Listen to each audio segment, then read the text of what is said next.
बिस्मिल्लाहिर्रहमानिर्रहीम।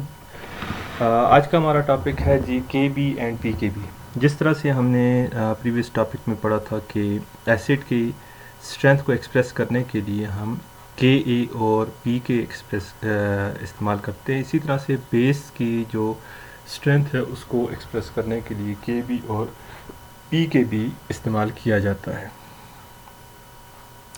जिस तरह से के ए और पी के ए वीक एसिड्स के लिए इस्तेमाल होता है, इसी तरह से के बी और पी के भी वीक बेस के लिए इस्तेमाल किए जाते हैं।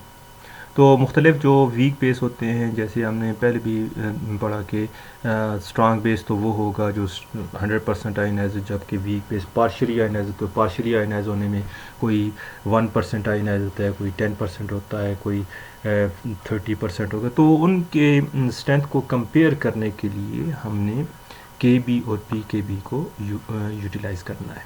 तो इसके लिए हम एक बेस लेते हैं, जनरल बेस बी, जो कि वाटर में डिज़ॉल्व होकर एच बी और हाइड्रोक्सिल आयन बनाता है। तो चूंकि ये वीक बेस है और 100% आयनाइज नहीं हो रहा, पार्शियली आयनाइज हो रहा है, रिवर्सिबल प्रोसेस शो कर रहा है, रिवर्सिबल प्रोसेस होने की वजह से इसमें इक्विलिब्रियम इस्टेब्लिश होगी और इस इक्विलिब्रियम के लिए हम के सी लिखेंगे। ये आ गई इसकी के सी की इक्वेशन। और फिर उसी तरह से जैसे कि हमने पढ़ा था के ए के केस में कि जो वाटर है वो सॉल्वेंट है, एक्सेस में है, इसकी कंसंट्रेशन कांस्टेंट है, लिहाजा हम वाटर की कंसंट्रेशन जो कांस्टेंट है इसको के सी जो कांस्टेंट एक और कांस्टेंट के साथ कंबाइन करके इकट्ठा कर देंगे और इन दोनों की जगह पे एक कांस्टेंट के भी लिख देंगे। अब यहाँ पे आप देख सकते हैं कि किसी भी बेस के लिए के बी की वैल्यू उतनी ही ज़्यादा होगी जितना वो हाइड्रोक्सिल आयन ज़्यादा प्रोवाइड करेगा और जिसका बेस अनआयनाइज्ड फॉर्म में कम से कम मौजूद होगा।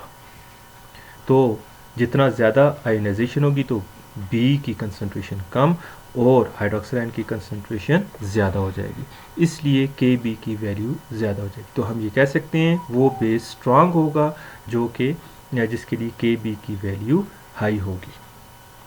अब इसमें एक और बात का ख्याल रखना है कि यहाँ पे के सी इंटू H2O है, इसकी जगह हमने के भी लिखा है और के ए के केस में H2O और के सी की जगह पे हमने के ए लिखा था। तो उसका रीज़न ये है कि आगे भी आपने देखना है, यहाँ पे हाइड्रोक्सिल आयन है और बेस है, वहाँ पे हाइड्रोजन आयन और एसिड था। तो एसिड के लिए हमने के ए लिखना है और ये बेस होगा तो के बी लिखना है। तो यहाँ से हमें ये पता चला के B is constant which expresses the strength of a base।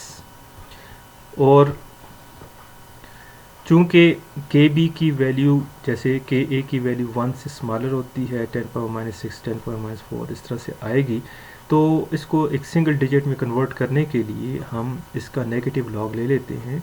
यानी नेगेटिव लॉग तो कोई चीज़ नहीं है, लॉग लेकर उसको -1 से मल्टीप्लाई करते हैं, उसको पी के बी कहते हैं। पी के बी हमारे पास सिंगल डिजिट आ जाएगा। तो के बी की वैल्यू जो है वो जिस बेस के लिए जिस बेस के लिए हाई होगी वो स्ट्रॉन्गर बेस कंसिडर किया जाएगा, लेकिन उसी के लिए पी के बी की वैल्यू कम हो। जैसे आप यहाँ पे देख सकते हैं कि के बी की वैल्यू सबसे ज़्यादा है और सबसे इन तीनों में सबसे ज़्यादा स्ट्रॉन्गर बेस है, लेकिन पी के बी की वैल्यू सबसे कम। के बी की वैल्यू सबसे स्मॉल है लेकिन पी के बी की वैल्यू सबसे लार्ज है। तो जितना बेस स्ट्रांग होगा उसकी पी के बी की वैल्यू कम होगी, के बी की वैल्यू सबसे ज़्यादा होगी।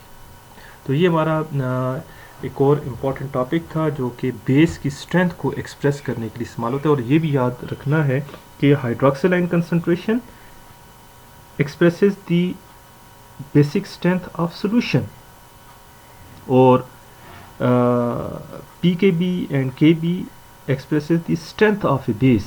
यानी एक ही बेस आप मुख्तलिफ सैम्पल्स में मुख्तलिफ अमाउंट्स में डालें तो उस बेस की पी के बी और के बी वैल्यू सेम रहेगी, लेकिन उन सॉल्यूशन में जो पी ओ एच है वो डिफरेंट होगी, जैसे कि हमने एसिड और एसिड की के ए और साथ ही सॉल्यूशन की पीएच के बारे में हमने स्टडी किया था।